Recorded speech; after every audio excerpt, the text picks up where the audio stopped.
Kaixo, arratsaldeon Lazkatarrak. Ari da Lazkaoko plaza oporritxura hartzen, udako oporritxura hartzen eta baita udaleko jarduera ere.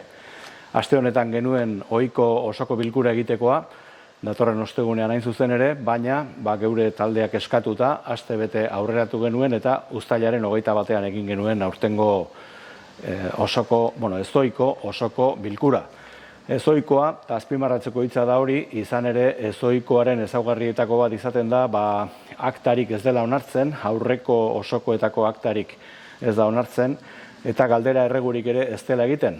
Guk data aldaketarekin batera eskatua genuen zera ere, galdera erreguak eta ere bere tartea izan zezan, guk oposizioak galderaren bat edo egin nahi izan ez gero, edo erreguren bat izan ez gero udalari, udal gobernuari transmititzeko egin ala izan genezan, baina ez zuten onartu hori, alkatearen esku da hori onartzea eta ez zuten onartu. Ez gara goitzen, hola guk hitz egin nahi edo eta komentarioak egin nahi eta hitza ukatzera, ez gara goitzen horretara. Gaiordenak berak zituen bi gaiak, alde batetik zen kreditu gehigarri bidezko 4 zenbakidun kreditu aldaketa, eta bestetik udalsarea 2030 hitzarmena. Bi gaietan baiezko botoa eman zuen EH Bildu udal taldeak. Kreditu aldaketaren 6.000 euro ehorzketa zerbitzua kanporatzera bideratu ditu Lazkaoko udal gobernuak. Aurtengo urtearen amaiera arteko zerbitzua ordaintzeko izango da diru kopuru hori, 6.000 euro.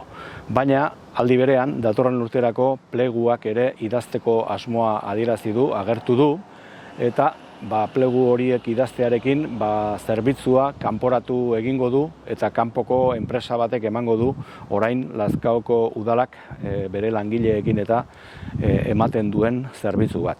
Guk hori ez dugu gogoko, EH Bilduk hori ez du gogoko. EH Bilduren ustez zerbitzuak Lazkaoko udalak eman ahal baditu, horretarako noski behar duen langileria eduki egin behar du, behar dituen langileak eduki egin behar ditu, eta baita gaineratiko baliabideak, tresneria eta abar ere, eta hori da lanpostuetan eta benetako duintasuna bermatzeko bidea gure ustez.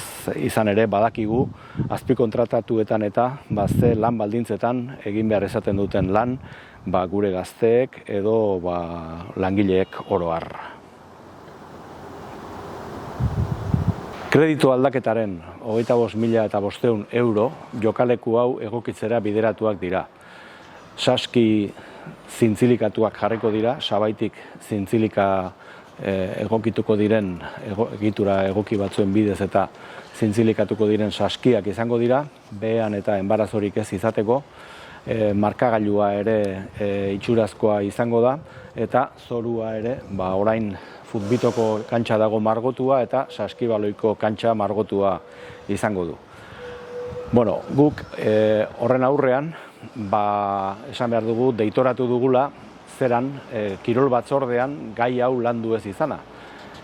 Izan ere, orain dela azkeneko bi kirol batzordearen bilerak maiatzaren 10ean eta martxoaren 8ean egin dira.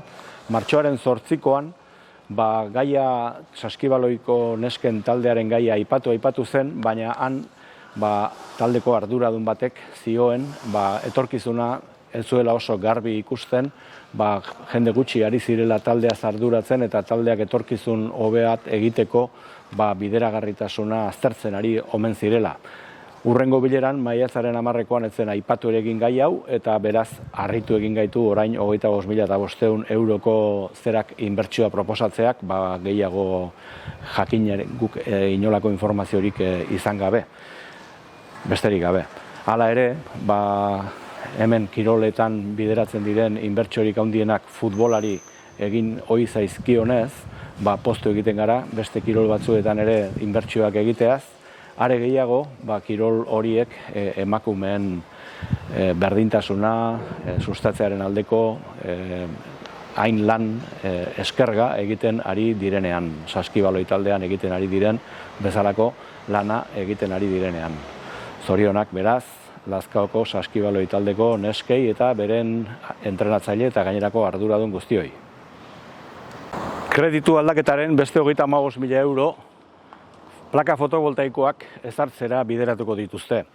Herrian 3 lekutan ezarriko dira plaka fotovoltaikoak, badira batzuk lehendik ezarriak ere, hemen adibidez, San Benito ikastolaren San Prudentzio izenaz ezagutzen dugun eraikinean badira ezarriak, baina orain gehiago ezarriko dituzte, hortik elikatuko dutelako kiroldegia ere. Kiroldegiko zerak, elektrizitate beharrak neurri batean, San Benito ikastolaren teilatuan jarritako plaketatik elikatuko dira. Eguneko gaiordenako bigarrena udalsarea 2030era atxikitzeko hitzarmena onartu edo ez onartu zen, eta EH Bilduk aurreratu dizuegun bezala onartu egin zuen.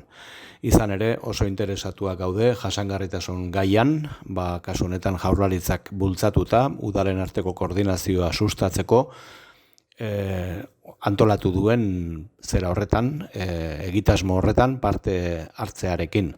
Are gehiago, geure burua eskaini genion udal gobernuari, Lazkaoren ordezkari izateko, beraiekin batera edo geu arduratzeko gai horretaz Lazkaoren izenean. Eta hori zen gaurko eman egin dizuen informazio guztia. Gogorarazten dizuegu, abuztuan ez dela ohiko bilkurarik izaten, zoikoren bat suertatzen bada, egin beharra tokatzen bada, egingo da, baina ohikorik ez da izango, beraz, hurrengo osoko bilkura datorren irailean izango da. Oporronak pasa zuek ere, eta haupa Lazkao.